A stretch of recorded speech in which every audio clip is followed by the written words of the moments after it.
स्वागत है आप सभी का आपके अपने channel all is one exam में। हम बीएड फर्स्ट ईयर के 4th paper language across the curriculum विषय के क्वेश्चंस को कर रहे हैं। इसमें हम 2 यूनिट कंप्लीट कर चुके हैं। अगर आपने इससे पहले की क्लासेस को नहीं देखा है तो आप प्लेलिस्ट में जाकर के उन क्लासेस को देख सकते हैं। ओके। और हाँ, ये जो क्वेश्चंस हम कर रहे हैं ये दिनेश पब्लिकेशन के मॉडल पेपर से कर रहे हैं। वैसे किसी भी मॉडल पेपर से क्वेश्चंस को किया जाए, आपका जो सिलेबस है वो सभी में सेम ही है। ठीक है, आइए अभी क्वेश्चंस को देख लेते हैं। आपका पहला क्वेश्चन है, आत्मविकास सफलता का मुख्य रहस्य है। सफलता का मुख्य रहस्य आत्मविकास को किसने कहा है? तो वो कहा है एमर्सन ने। ठीक है।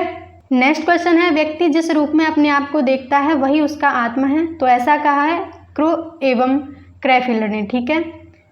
नेक्स्ट क्वेश्चन है, सर्वप्रथम आत्मविकास के संप्रत्यय के बारे में किसने बताया है?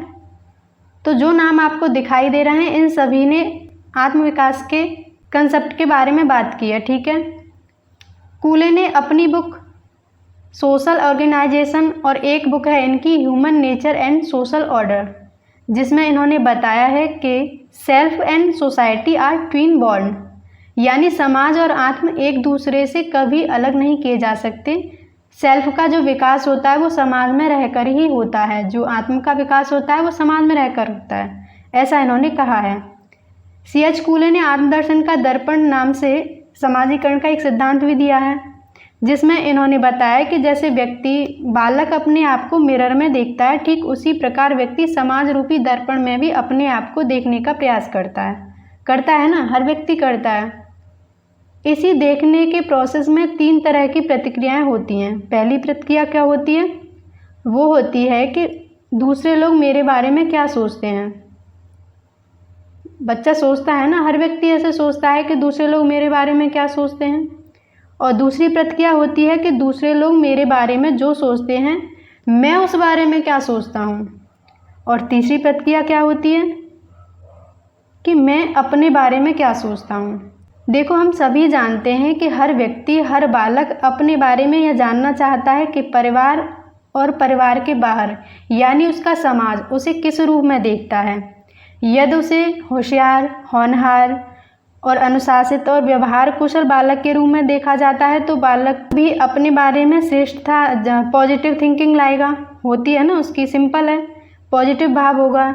लेकिन अगर उसे कोई गलत अनुशासनहीन बालक मानता है तो बच्चे को अपने बारे में एक हीन भावना, एक नेगेटिव भाव आएगा। ठीक है। हम कह सकते हैं कि इसी प्रतिक्रिया द्वारा व्यक्ति में सेल्फ का विकास होता है। जो विलियम जेम्स हैं और जॉर्ज मीड हैं, इनके विचार कूले से ही मेल खाते हैं, लेकिन सेम नहीं है बिल्कुल। ठीक है। लेकिन तीनों ने ही आत्मविकास का कंसेप्ट दिया है। आप जानते हैं कि मीड और कूले ये आपके समाजशास्त्री हैं और विलियम जेम्स आपके एक मनोवैज्ञानिक भी हैं। ठीक है। आइए नेक्स्ट क्वेश्चन को देख लेते हैं। नेक्स्ट क्वेश्चन है, आत्म की उत्पत्ति सामाजिक कार्य क्षेत्र में विकसित होती है, ऐसा किसने कहा है? तो वो कहा है आपके किम्बल यंग ने। ठीक है। नेक्स्ट क्वेश्चन है, सृजनशीलता के विकास में प्रमुख बाधाएं कौन सी हैं? तो प्रत्यक्षीकरण बाधाएं होती हैं, प्रत्यक्ष बाधा जो होती हैं, संवेगात्मक बाधाएं होती हैं, सांस्कृतिक बाधाएं होती हैं। ये सभी प्रकार की बाधाएं सृजनशीलता के विकास में हो सकती हैं। नेक्स्ट क्वेश्चन है कि विद्यालय में प्रधानाध्यापक का वही स्थान होता है जो स्थान घड़ी में प्रधान कमानी का होता है और मशीन में प्रचक्र का होता है अथवा जलयान में यंत्रोपकरण का होता है। ठीक है। ऐसा किसने कहा है? तो वो कहा है आपके PC रैन ने। ठीक है। नेक्स्ट क्वेश्चन है, कौन से व्यवहार भावनात्मक कौशल को बढ़ाते हैं? तो ये आपके भावनात्मक कौशल को बढ़ाते हैं। ठीक है। नेक्स्ट क्वेश्चन है, बदलने की सामर्थ्य रखना किस प्रकार का कौशल है? तो अनुकूलनशीलता का, बदलने को ही अनुकूलनशीलता कहते हैं। ठीक है। नेक्स्ट क्वेश्चन है, बाल्यावस्था में आत्मविकास में वातावरण का प्रमुख प्रभाव है। बालक का आदर्श उसके स्वयं वर्तमान वातावरण एवं सामाजिक संपर्कों से विकसित होता है, तो ऐसा कहा है क्रो एंड क्रो ने। ठीक है। नेक्स्ट क्वेश्चन है, आत्मविकास में क्रिया आती है, आत्म जागरूकता बढ़ती है, आत्मज्ञान बढ़ाना होता है, आत्मविश्वास बढ़ाना होता है। ठीक है। नेक्स्ट क्वेश्चन है, आत्मविकास का सिद्धांत है तो दर्पण का सिद्धांत आपका दिया है कूले ने और मीड ने दिया है मैं और मुझे का सिद्धांत, तो दोनों ही आपके आत्मविकास के सिद्धांत हैं। ठीक है। नेक्स्ट क्वेश्चन है, दर्पण सिद्धांत का प्रतिपादन कब किया? तो वो किया था 1902 में। नेक्स्ट क्वेश्चन है जवाबदेही लैटिन भाषा के किस शब्द से बना है? तो अकाउंटेबिलिटी आपकी अकम्पिटेयर से बना हुआ है, ठीक है। नेक्स्ट क्वेश्चन है ब्रांसफोर्ड बेरी बंटिन ने समस्या समाधान के कितने स्तर बताए हैं? तो समस्या समाधान के स्तर होते हैं आपके 5। देखिए, किसी समस्या का समाधान करने के लिए पहले समस्या का चयन किया जाता है, उसके बाद समस्या के कारण जानते हैं हम, फिर समस्या से संबंधित जो भी सूचनाएं होती हैं उस डाटा को इकट्ठा करते हैं, फिर उसका विश्लेषण करते हैं, उसके बाद कोई निष्कर्ष निकालते हैं, ठीक है। यही 5 स्तर के द्वारा हम समस्या का समाधान करते हैं, ठीक है। नेक्स्ट क्वेश्चन है फिलिप रोचेट ने 4 से 5 साल के बच्चों को आत्म जागरूकता के कितने स्तर बताए हैं? तो जो आत्म जागरूकता होती है वो स्वयं को विभिन्न पहलुओं, व्यवहारों, भावनाओं के बारे में जागरूक होने को ही हम क्या कहेंगे? आत्म जागरूकता, ठीक है। 4 से 5 साल के बच्चों को आत्म जागरूकता के जो स्तर हैं वो होते हैं 5, ठीक है। आंसर होगा सी। ये 5 स्तर हैं, भिन्नता, स्थिति स्तर और पहचान स्तर। चौथा है आपका स्थायित्वता स्तर और जो 5वां है आपका वो होता है मेटाकॉग्निशन, जिसे आत्मचेतन कहते हैं। ये 5 स्तर हैं, ठीक है। नेक्स्ट क्वेश्चन है जनसंख्या के आधार पर संप्रेषण के प्रकार होते हैं? तो 4 होते हैं, ठीक है। नेक्स्ट क्वेश्चन है दर्पण सिद्धांत का प्रतिपादन किसने किया? तो C.H. कूले ने किया है, ठीक है। नेक्स्ट क्वेश्चन है मैं और मुझे का सिद्धांत का प्रतिपादन किसने किया? तो वो किया है जॉर्ज मीड ने। नेक्स्ट क्वेश्चन है आत्मविकास को बढ़ाने वाली क्रिया है? तो आत्मविकास को बढ़ाते हैं प्रतिदिन किताब पढ़ना, नई भाषा सीखना, किताब पढ़ने से हम नए शब्द सीखते हैं, अपने डर पर विजय करना, ठीक है। नेक्स्ट क्वेश्चन है आत्मविकास को प्रभावित करने वाले कारक हैं? तो तादात्मीकरण, कार्य ग्रहणशीलता, भाषा, ये सभी आपके आत्मविकास को प्रभावित करते हैं। नेक्स्ट क्वेश्चन है मानव प्रकृति की अवधारणाओं को प्रस्तुत किया है? तो वो किया है स्कॉट नियरिंग ने, ठीक है। नेक्स्ट क्वेश्चन है शिक्षण अधिगम प्रबंधन का प्रत्यय प्रस्तुत किया है? तो वो किया है आई कीथ डेविस ने, ठीक है। नेक्स्ट क्वेश्चन है शिक्षण अधिगम प्रबंधन का सोपान क्या है? तो नियोजन, अग्रसरण, व्यवस्था तथा नियंत्रण।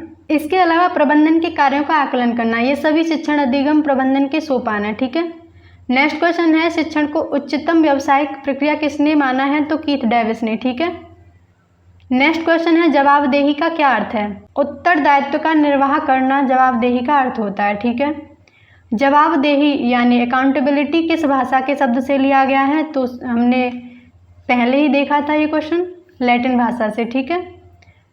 नेक्स्ट क्वेश्चन है जवाबदेही शब्द का सर्वप्रथम प्रयोग किस देश में किया गया? तो इंग्लैंड में किया गया था, ठीक है। नेक्स्ट क्वेश्चन है उत्तराधिकारी द्वारा अपने अधीनस्थों से उनके कर्तव्यों की समीक्षा करना ही जवाबदेही कहलाता है? तो हेमन ने कहा है। मूल प्रवृत्ति का सिद्धांत है, तो आप जानते हैं कि मूल प्रवृत्ति का सिद्धांत जो दिया है वो अब्राहम मास्लो ने दिया है, अभिप्रेरणा का सिद्धांत भी उसे कहते हैं। नेक्स्ट क्वेश्चन है विद्यालय की शिक्षा की जवाबदेही किसकी होती है? तो आप जानते हैं कि जब विद्यालय में जो भी होता है उसके लिए उसका मैनेजमेंट, उसका प्रिंसिपल, उसके टीचर्स, ये सभी रिस्पॉन्सिबल होते हैं, उसके लिए जो अकाउंटेबिलिटी बनती है वो इन सभी की बनती है, ठीक है। आंसर होगा डी। नेक्स्ट क्वेश्चन है विद्यालय की शिक्षा की जवाबदेही का संबंध किससे है? तो भूमिका निर्वाह, उत्तरदायित्व का निर्वहन, विद्यालय कार्यों की समीक्षा, इन सभी से है, ठीक है। नेक्स्ट क्वेश्चन है शिक्षण व्यवसाय की प्रमुख विशेषता का संबंध किससे है? तो आत्मनिर्देशन से, संलग्नता से, प्रतिबद्धता से, ठीक है। नेक्स्ट क्वेश्चन है जवाबदेही अथवा प्रतिबद्धता किसी अधिकारी द्वारा सौंपे गए कार्य को गुणात्मक एवं सर्वोत्तम रूप से अधिकारी के निर्देशन के अनुरूप करने का बंधन एवं कार्य है, ऐसा डेविस ने कहा है, ठीक है। नेक्स्ट क्वेश्चन है जवाबदेही में विशेषता परिलक्षित होती है? क्या विशेषता परिलक्षित होती है? उच्च अधिकारियों द्वारा अपने अधीनस्थ कर्मचारियों के कर्तव्यों एवं दायित्वों की समीक्षा करना जवाबदेही है। शिक्षक तथा प्रधानाध्यापक द्वारा अपने अपने कर्तव्यों को तथा दायित्वों को निभाना ही जवाबदेही है। अपने कार्य को स्वयं की जिम्मेदारी समझकर संघर्षपूर्ण करना ही जवाबदेही है। ये सभी आपकी जवाबदेही की विशेषता को दिखाते हैं, ठीक है। नेक्स्ट क्वेश्चन है जवाबदेही के प्रकार हैं? तो प्रशासनिक जवाबदेही, कानूनी जवाबदेही, वित्तीय जवाबदेही, ये सभी जवाबदेही के प्रकार हैं, ठीक है। नेक्स्ट क्वेश्चन है प्रशासनिक जवाबदेही क्या है? पर्याप्त कमरों की व्यवस्था। आप जानते हैं कि जो स्कूल का मैनेजमेंट है उसे ये देखना होता है कि कमरे स्कूल में पर्याप्त है कि नहीं है, कमरों में बिजली, रोशनी, ये सब की व्यवस्था है कि नहीं है, ब्लैक बोर्ड, पंखे आदि, इन सभी की व्यवस्था है कि नहीं है। तो ये सभी आपकी प्रशासनिक जवाबदेही है, ठीक है। नेक्स्ट क्वेश्चन है व्यवसाय के विकास का साधन क्या है? तो आत्मविश्वास, आत्मनिरीक्षण, आत्मनिर्देशन, ये व्यवसाय के विकास के साधन है। ठीक है। नेक्स्ट क्वेश्चन है, व्यावसायिक मानकों को प्रभावित करने वाले कारक कौन से हैं? तो आप जानते हैं कि व्यावसायिक सुरक्षा, वेतनमान, प्रोत्साहन, ये सभी हमारे व्यावसायिक मानकों को प्रभावित करते हैं। नेक्स्ट क्वेश्चन है, व्यावसायिक मानकों के प्रमुख प्रकार हैं? तो औपचारिक और अनौपचारिक दोनों ही व्यावसायिक मानकों के प्रकार होते हैं। नेक्स्ट क्वेश्चन है, व्यावसायिकता क्या है? क्रियात्मक पक्ष भी है, भावात्मक और ज्ञानात्मक। ठीक है। नेक्स्ट क्वेश्चन है, कानूनी जवाबदेही क्या है? तो आप जानते हैं कि छात्रों को मानसिक या फिर शारीरिक रूप से दंड देना, किसी भी प्रकार से दंड देना कानूनी जवाबदेही है। अगर अध्यापक छात्रों को मानसिक या शारीरिक रूप से दंड देता है या फिर विद्यालय संचालन को शासन के नियमों का उल्लंघन किया जाता है तो वो कानून के प्रति जवाब देते हैं उसका। ठीक है।